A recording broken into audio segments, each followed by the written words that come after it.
दोस्तों, सोने और चांदी को लेकर तमाम तरह की खबरें चल रही हैं, तमाम तरह के कयास लगाए जा रहे हैं। अलग अलग एक्सपर्ट्स की अलग अलग राय भी है।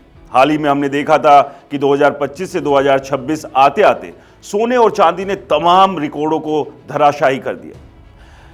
इतनी तेजी चांदी और सोने में देखने को मिली कि बेतहाशा खरीदारी की गई, लेकिन फिर अचानक जनवरी के आखिरी सप्ताह में चांदी और सोने में गिरावट आई, और ऐसी गिरावट आई कि लाखों करोड़ों रुपए जो है निवेशकों के, वो 1 और 2 दिन के अंदर डूब गए। और ये गिरावट लगातार चल रही है। कभी हल्की सी तेजी जरूर देखने को मिलती है, लेकिन सोने और चांदी लगातार धीरे धीरे गिर रहे हैं। लेकिन इस सब के बीच भी अभी भी काफी एक्सपर्ट्स का मानना है कि एक बार फिर से सोने और चांदी में तेजी आएगी। और इस सब के बीच सबसे बड़ा सवाल ये है, क्योंकि अलग अलग जगहों पर यह भी दावा किया जा रहा है कि सोना 4 लाख और चांदी जो है वो 9 लाख पार जा सकती है। तो ये क्या संभव होगा? आज इसी पर डिटेल में आप लोगों से बातचीत करेंगे कि क्या 4 लाख सोना पहुंचेगा और क्या 9 लाख के पार चांदी चली जाएगी, और अगर ऐसा होगा तो क्यों होगा। वो ऐसे कौन से फैक्ट्स हैं जो सोने और चांदी को इस लेवल पर लेकर जा सकते हैं, या फिर आने वाला समय और भी मुश्किल हो सकता है।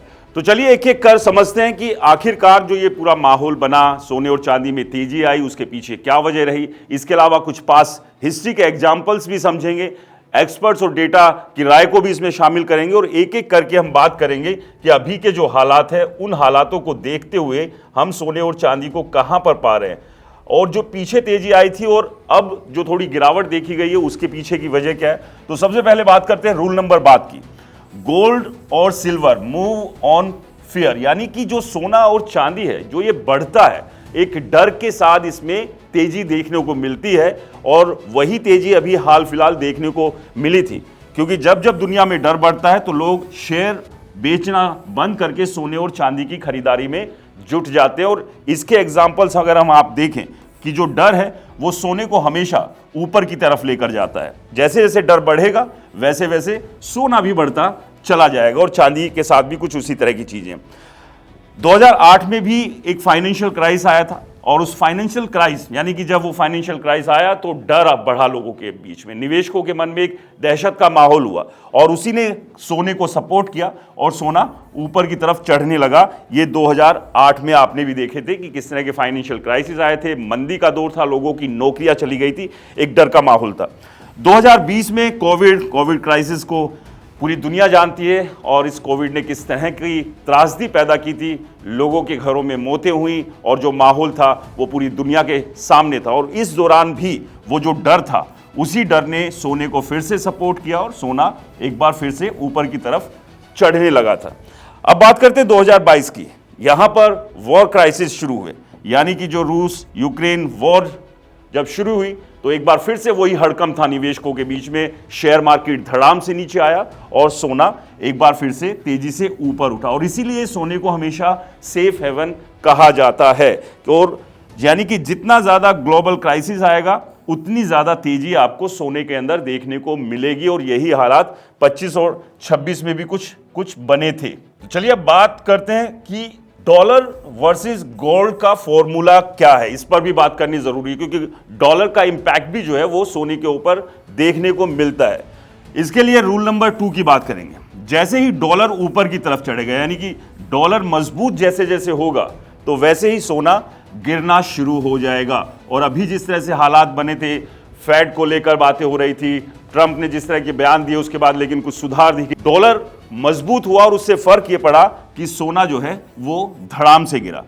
अगर डॉलर कमजोर होगा, यानी कि डॉलर जब गिरेगा तो सोना ऊपर की तरफ भागेगा, और जो पीछे हमने देखा कि जो वो तेजी थी वो सोने चांदी में, इसका एक बड़ी वजह थी कि डॉलर कमजोर हो रहा था। बहुत सारे देश, चाहे फिर चाइना की बात करें, रशिया की बात करें, इंडिया की बात करें, डी डॉलराइजेशन की तरफ शिफ्ट हो रहे हैं, और इसकी वजह से भी डॉलर कमजोर हुआ और सोने और चांदी को उसने सपोर्ट किया। यानी कि गोल्ड और डॉलर एक दूसरे के अपोजिट चलते हैं, यानी कि अगर डॉलर ऊपर जाएगा तो सोना नीचे, डॉलर नीचे आएगा तो सोना ऊपर की तरफ जाएगा। यह फैक्ट है। तो यानी कि डॉलर अगर कमजोर होगा तो सोना यहां पर मजबूत हो जाएगा। अब बात करते हैं एक बड़े सीक्रेट की, जो एक बड़ा सीक्रेट है, यानी सेंट्रल बैंक्स की जो बाइंग है, जो खरीदारी है। ये अपने आप में एक बड़ा सीक्रेट भी है, क्योंकि इसमें आप इंडिया की बात कीजिए, चाइना की बात कीजिए, रशिया की बात कीजिए, और कई देश जो है वो सीक्रेट बाइंग कर रहे हैं और चाइना तो धड़ाधड़ सोना खरीद रहा है। ऑफिशियल डेटा को अगर देखें, उसके विपरीत अनऑफिशियली जो गोल्ड की खरीदारी चाइना कर रहा है वो बहुत ज्यादा और कई गुना ज्यादा है, उसका भी असर पड़ रहा है। यानी कि जो सेंट्रल बैंक्स की बाइंग है वो फ्यूचर तेजी का कारण यहां पर बन रही है। चाइना, जैसे मैंने बताया, गोल्ड बहुत बेतहाशा तरीके से वो खरीद रहा है, बैंक पे भर रहा है। इसके अलावा भारत की बात करें तो भारत का भी जो गोल्ड का भंडार है वो तेजी से बढ़ा है। रशिया भी इसमें पीछे नहीं है।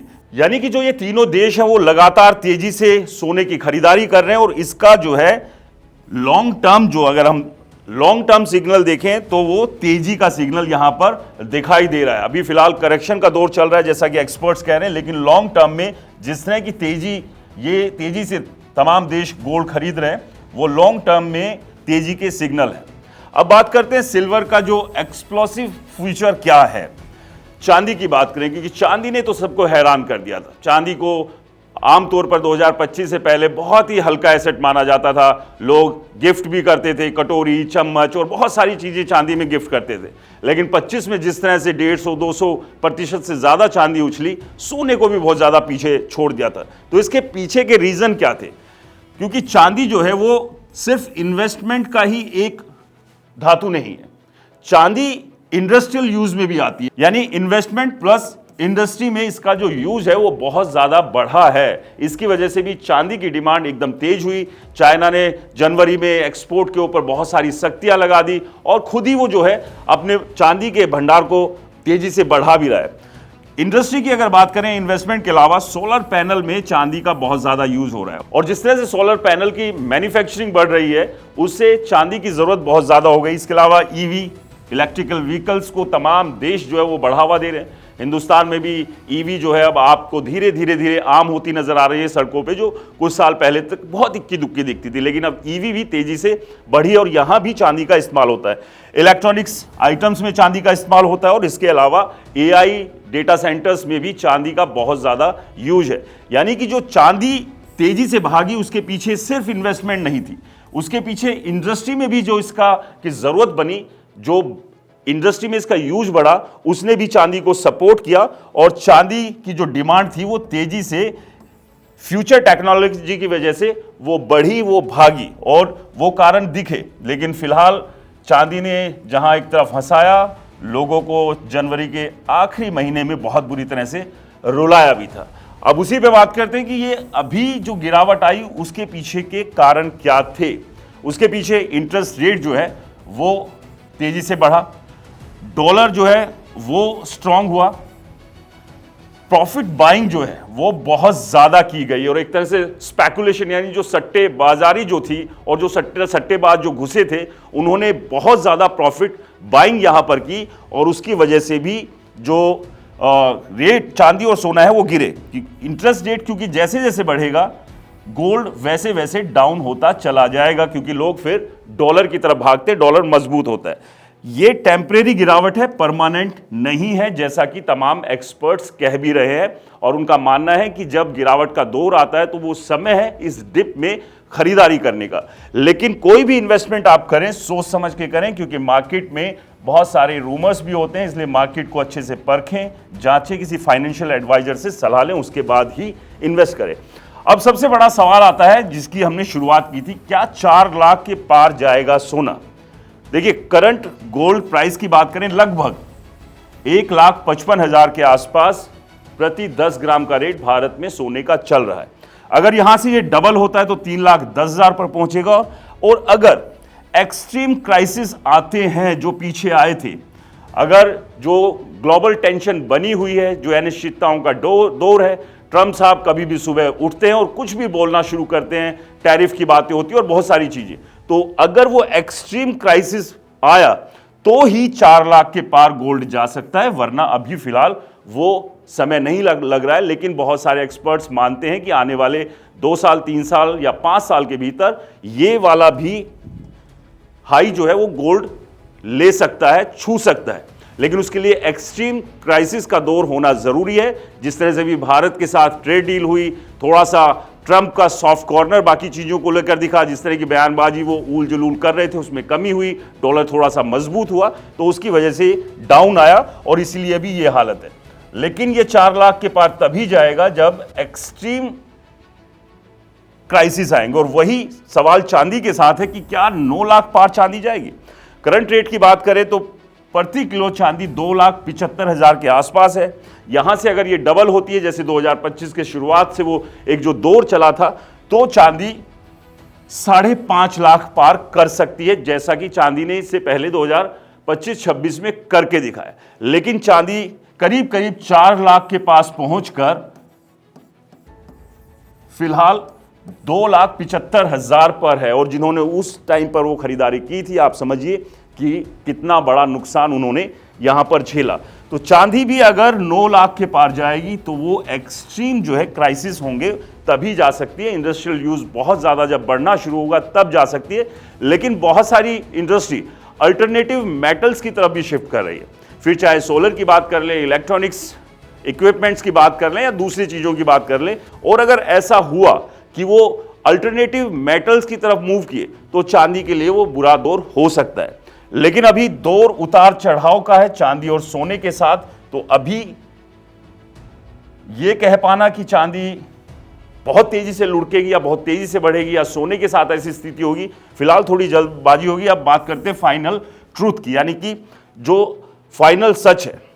यानी शॉर्ट टर्म में अगर हम बात करें तो गिरावट यहां पर पॉसिबल है, जैसा कि एक्सपर्ट्स कह रहे हैं। सोने चांदी में अगर शॉर्ट टर्म की बात करें तो ये गिरावट संभव है कि गिरावट देखी जा सकती है। लेकिन लॉन्ग टर्म में बहुत सारे एक्सपर्ट्स का, बैंक्स का मानना है कि तेजी पॉसिबल है, यानी कि तेजी की संभावना है, जैसा कि हमने पहले 1 साल के भीतर देखा। अगर सेंट्रल बैंक की बाइंग बढ़ी तो ये बुलिश सिग्नल है मार्केट के लिए। ले और ग्लोबल क्राइसिस आए तो गोल्ड और सिल्वर एक्सप्लोजन जो है वो पक्का है, यानी कि वो जो धमाका जिसका इंतजार तमाम लोग कर रहे हैं कि गोल्ड और सिल्वर एक बार फिर से तेजी पकड़ेंगे, वो तभी संभव है कि सेंट्रल बैंक की जो बाइंग है वो और ज्यादा बढ़ती है और साथ में ग्लोबल क्राइसिस और ज्यादा बढ़े, तो फिर स्थिति बनेगी कि हां सोना 4 लाख और फिर चांदी 9 लाख पर जा सकती है। अब आखिरी सवाल पर आते हैं जो कि आपसे है।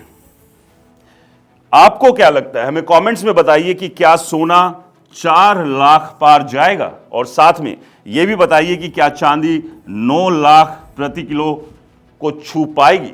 आपको क्या लगता है? क्योंकि दोस्तों मार्केट में अलग अलग एक्सपर्ट्स हैं, एनालिस्ट हैं और अलग अलग तरह की बातें हो रही हैं। मार्केट में अप डाउन लगातार चल रहा है, तो क्या आपको लगता है कि 4 लाख और 9 लाख पर ये दोनों मेटल्स पहुंच पाएंगे? हमें कमेंट्स में बताइए। वीडियो पसंद आया हो तो इसे शेयर करें, लाइक करें, हमारे चैनल को सब्सक्राइब और फॉलो करना बिल्कुल ना भूलें। और हाँ दोस्तों, ये पूरा एक्सप्लेनर सिर्फ जानकारी के लिए है, किसी भी तरह की निवेश की सलाह नहीं है, इसलिए कोई भी इन्वेस्टमेंट करने से पहले 4 बार सोचिए, क्योंकि मार्केट्स में अलग अलग तरह की बातें होती है और मार्केट जहां प्रॉफिट बहुत ज्यादा नजर आता है वहां पर नुकसान भी लेकर आती है, जैसा अभी हाल में हुआ भी है। तो इसलिए सोच सोच कर पैसा लगाइए, किसी अच्छे फाइनेंशियल एडवाइजर से एडवाइस लीजिए, क्योंकि आपकी अपनी मेहनत की कमाई है। तो फिलहाल अभी के लिए इजाजत, नमस्कार।